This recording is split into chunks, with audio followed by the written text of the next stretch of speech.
Hi, Alex here. What is our ecological footprint? Today I'm going to use illustration to explain what it is and how we feed our planet. So let's get drawing. This is what we need to provide the resources we use and to absorb the waste we produce. 1.5 planets. So that means that it takes about 1.5 years for our planet to regenerate what we use in a year. The Global Footprint Network calculates every year Earth Overshoot Day, and in 2013 it was on August 19th. So that was the day when we finished using our resources for the year. So think about it as a bank account. For the first 7 months and 20 days, we lived on our annual revenue. After that, we spent our capital. Seems like there is something wrong with that math. Our ecological footprint measures how much land and water area we need to produce the resources we use, things like energy, food, land for settlements, timber, seafood, and to absorb the waste we generate. Our biocapacity is the amount of biologically productive area that is available to provide the resources we use and to absorb the waste. So we can compare footprint and biocapacity to see if we are well balanced or not. So let's dig into that a little. I live in Canada, and our ecological footprint in 2007, that was published in 2010, was 7.01, meaning that to provide what we consume every year, we need 7.01 global hectares per person. But we live in a huge country, and our biocapacity was actually 14.92 global hectares per person. So if we do the math, the difference was 7.91, which means that technically we are an ecological creditor country. Does that mean that it's okay to consume as much as we do?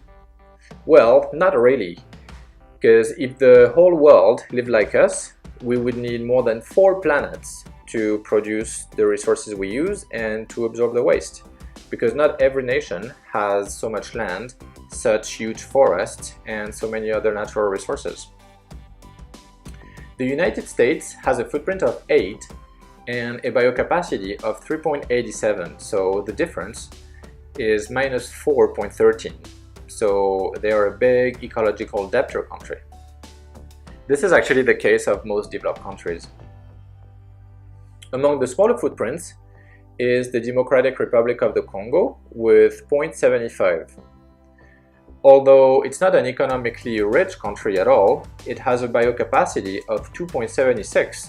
So you see that it's also an ecological creditor country with a difference of 2.01. The Global Footprint Network published the footprint in low, middle, and high-income countries between 1961 and 2008. This is the world's average biocapacity. What do you notice? Yeah, it is systematically decreasing. So basically the story reads, the wealthier people are, the bigger the footprint. So when we can afford it, it's hard to resist, I guess. And this is also confirmed by the fact that 17% of the world's population consumes 80% of the world's resources. So the main problem is not the absolute lack of resources, it's the fact that our global consumption is extremely uneven and inefficient. So these were footprints for nations, but you can also measure the ecological footprint of an individual, a city, a business, or all of humanity to assess our pressure on the planet. So I calculated my own ecological footprint on the Global Footprint Network website, and it is about 5.5. So why is it significantly less than Canada's footprint of 7? Well, mostly thanks to my lifestyle. I rarely eat meat, I drive very little, I live in a highly energy efficient house, etc. So you can go and calculate your own personal footprint if you like. I included the link in the description below. So the ecological footprint is a really useful way of understanding our relationship to the planet and how the ways in which we live impact our ability to survive and thrive as a race over time. So try it, you may find it interesting.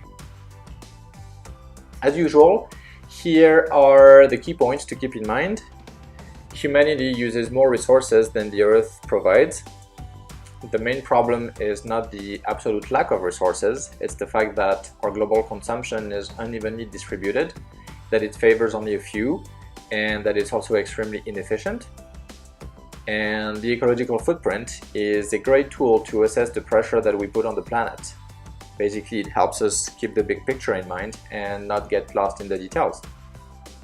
So in the next video, we'll use this ecological footprint combined with a few other things to create a powerful metaphor that describes our sustainability challenges. So stay tuned and thank you for watching.